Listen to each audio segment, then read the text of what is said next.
All right, you've got a HiBoy S2 Pro that's not charging. You've read something about a fuse being in there that needs to be replaced, but then you take it all apart. There's no fuse on your model.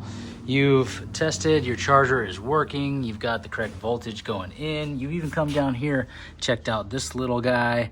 There's voltage here, which means you've got voltage going into your battery. Well, guess what?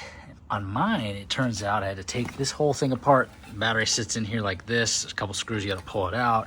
And then the cells are actually inside this thing, which is inside of this thing. It's all glued together, so you gotta use a couple of these things to rip all the silicone out of there, separate them, and then dump the batteries out of there and start inspecting around. And lo and behold, this little black wire, which runs through and is connected to this little guy, which is connected to the green and orange that runs up to the charging port, which of course goes to your charger, was disconnected. And it was covered in the yellow stuff, and you couldn't even really tell. But then when I started wiggling these wires around, sure enough, it wasn't. Now watch. So right now you can see that charger is green. When I touch these wires back together, we go to red. So I'm gonna resolder that back on, and I believe I have fixed my scooter. Okay, so I've got it soldered back together. Turns out the little red wire was also pinched where it comes into the battery. So the black was coming undone, the red is coming undone. I guess it's probably due to vibration. I soldered the red back together. I had a little split in the black line, so I taped that up.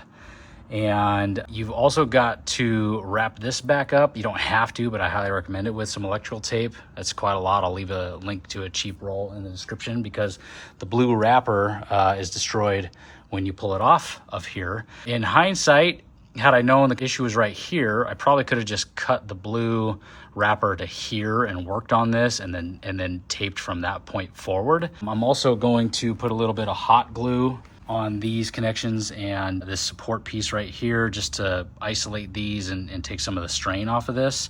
So link in the description to everything that you're gonna need: the spatulas, the hot glue gun, the tape, a soldering iron, multimeter if you need it. If this video helps you out, take a look in the description to purchase those, because it helps me out.